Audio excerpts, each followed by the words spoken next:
Hi Sam, I'm here today to talk to you about your track performance. I understand that you've been running your 800-meter dash in 72 seconds, but you turn around a half hour later and run your 400-meter dash in 74 seconds. Now to us that might be hard to think of why that's happening. It's a shorter distance at a longer time, but I'm going to tell you exactly why that is happening. When you're running your first race, your 800-meter dash, your body is using its glycolytic system to produce energy.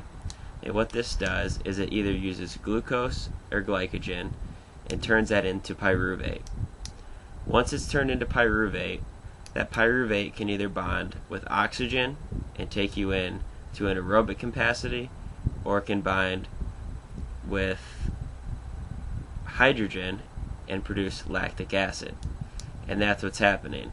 Your body is producing lactic acid, and by the end of your race, after you're done racing, lactic acid has already been produced.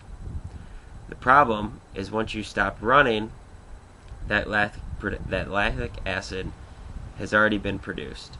So I bet you've typically been doing is after your race, you sit down and let your body rest, which is okay, but this is why you're experiencing your difficulty. When you sit down, your body starts attacking the lactic acid that's already in its system. And it attacks it by two ways: the Cori system and the lactic acid shuttle.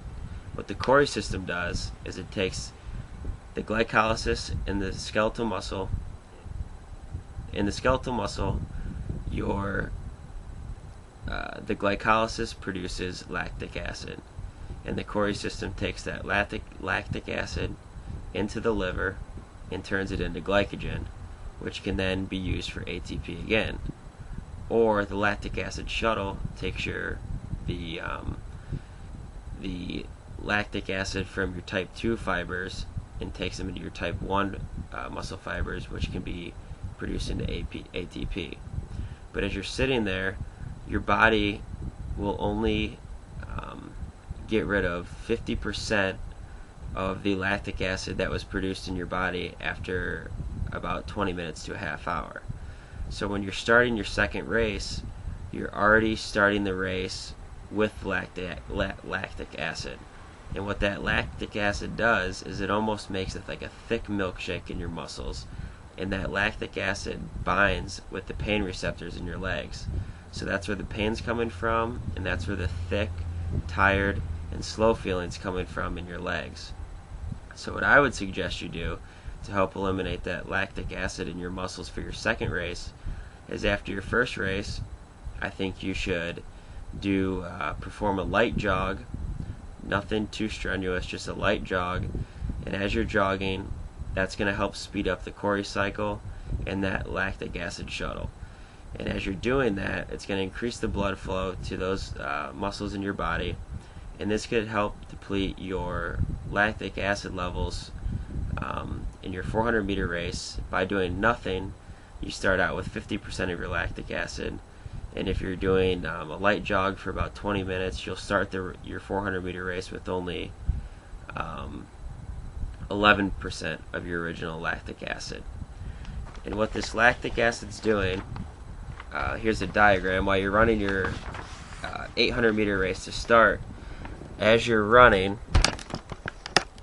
your body can handle the lactic acid for so long. But once it gets to a certain point, your body cannot handle it, so you start to produce the lactic acid up here, and this is where your lactic acid threshold is.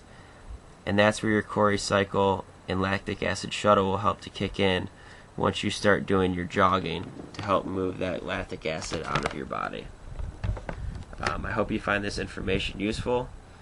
And one other tip: while you're doing your jogging around the track in between your second race, take in a few carbohydrates, like a couple of swigs of Gatorade, just to replenish those carbs that you're burning so you still have energy for your second race.